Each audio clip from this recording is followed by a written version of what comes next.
आगामी स्थानिक स्वराज्य संस्थांच्या निवडणुकांच्या पार्श्वभूमीवर आज तृतीयपंथीयांच्या मैत्री संघटनेच्या पदाधिकाऱ्यांनी माध्यमांशी संवाद साधला।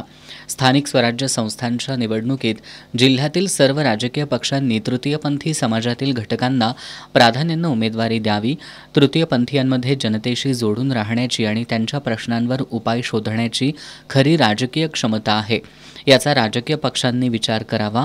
सन 1965 मध्ये कोल्हापूर जिल्ह्यातील देवदासी तृतीयपंथी समाजातील बाळू चौगुले यांनी निवडणूक लढवली होती। त्यानंतर तब्बल 3 दशकात तृतीयपंथीयांना कुठेही संधी मिळाली नसल्याचं मैत्री संघटनेच्या पदाधिकाऱ्यांनी पत्रकार बैठकीत सांगितलं। कोल्हापूर जिल्हा शाहू फुले आंबेडकरांच्या पुरोगामी विचारांचा वारसा लाभलेला आहे। या जिल्ह्यातील राजकीय पक्षांनी नेहमीच दुर्लक्षित आणि वंचित घटकांना न्याय देण्याचा प्रयत्न केलाय।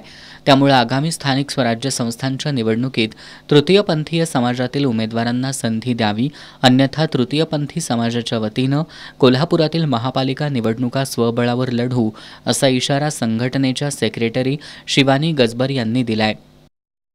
आम्ही आज या ठिकाणी तृतीयपंथी सर्व समुदाय व संघटनेच्या माध्यमातून कोल्हापूर जिल्ह्यातील सर्व राजकीय पक्षांना विनंती करू इच्छितो की येणाऱ्या स्थानिक स्वराज्य संस्थांच्या निवडणुकीमध्ये तृतीयपंथी घटकांना प्रतिनिधित्व दिलं पाहिजे। म्हणजे जे इच्छुक उमेदवार आहेत त्यांना निवडणूक लढण्यासाठी सदर राजकीय पक्षांनी संधी दिली पाहिजे, ज्या माध्यमातून आतापर्यंत ज्या दुर्लक्षित आणि वंचित समाजाकडे लोक एका विशिष्ट नजरेने पाहत होते, त्या आम्हाला एकदा या कोल्हापूरवासियांची सेवा करण्याची संधी मिळावी। आणि नक्कीच शाहू फुले आंबेडकरांच्या विचारांचा वारसा सांगणारा कोल्हापूर जिल्हा बहुजन हिताय बहुजन सुखाय, ज्याच्या महानगरपालिकेचं स्लोगन आहे, नक्कीच ही सर्व जनता आमच्या पाठीशी उभा राहील। राजकीय पक्ष आमचा विचार करतील, अन्यथा आम्ही स्वतंत्रपणे निवडणूक लढवण्यास तयार आहोत आणि आम्ही तसे सक्षम आहोत।